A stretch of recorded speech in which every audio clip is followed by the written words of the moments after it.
পড়াশোনা করার আমার খুব ইচ্ছে ছিল। ক্লাস 8 পর্যন্ত পড়ার পর আমি আর পড়াশোনা করতে পারি নাই সংসারের অভাবের জন্য। ইচ্ছা ছিল নিজের পায়ে দাঁড়াবো, কিন্তু সেটা হয়নি।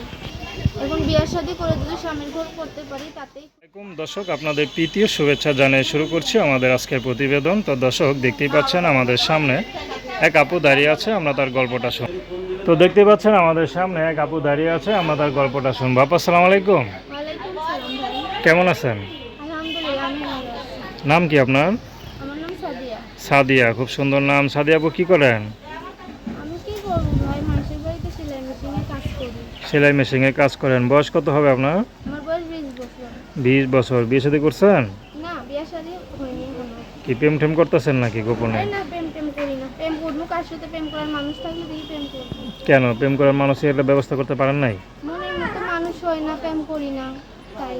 আচ্ছা, মনের মধ্যে বলতে মানে কেমন বোঝান? সুন্দর হতে হবে না পয়সাওয়ালা হতে হবে, কোনটা? সুন্দর ফর্সা আমার কিছুই চাই না, যে আমাকে ভালোবেসে আমার পাশে থাকবে। আমি শুধু সেই মানুষটাকেই চাই, আমার কষ্ট দুঃখ যে আমার পাশে থাকবে। আচ্ছা, সে বয়স যদি একটু বেশি হয়?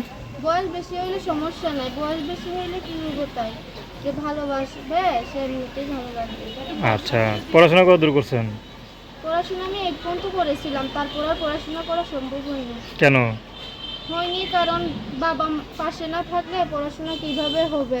এখন তো আমি নিজেই কাজ কইরা খাইতে হয়, নিজের সংসার চালাইতে হয়। মা আছে? হ্যাঁ, মা আছে, আমার ছোট একটা ভাই আছে। আর কেউ নাই? না, আত্মীয় স্বজন কেউ নাই? আত্মীয় স্বজন আছে, যে যার মতো কে কারো কি খেয়াল রাখে। তো সামনে তো বিয়ে শাদী করতে গেলে টাকা পয়সা লাগবে, টাকা পয়সা আছে? টাকা পয়সা নেই, দেখেই তো ভালো কোনো জায়গায় বিয়ে হচ্ছে না। আচ্ছা আচ্ছা। যৌতুক দিতে পারে না, বিয়ার কথা তো অনেকেই আসে। তো আপনার কোনো আত্মীয় স্বজন নাই যা একটু সাহায্য সহযোগিতা করতে পারে? না, তেমন কোনো আত্মীয় স্বজন নেই, সবাই দূরে দূরে থাকে। আমি তো অনেক অসহায়, আমি আর আমার মায়ে আমার ভাইকে নিয়ে এখানে ভাড়া থাকি। বাবা ছিল, বাবা এখন আর নেই। আচ্ছা, তো পড়াশোনার ইচ্ছা ছিল, যে ভবিষ্যতে কি হওয়ার ইচ্ছা ছিল?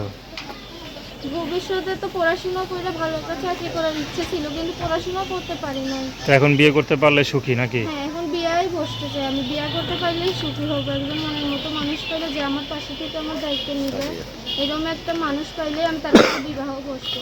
তার বয়স বেশি হোক কম হোক, তাতে আমার কোনো সমস্যা নেই। তো দর্শক, আপনারা সাদিয়াপুর কথা শুনলেন। তার নাম্বারটা হলো 01759226515। আমি নাম্বারটা আবারও বলছি, 01759226515। তো দর্শক, প্রেম ভালোবাসা বিয়ে শাদী করা একান্ত আপনাদের ব্যক্তিগত ব্যাপার। আসসালামু আলাইকুম।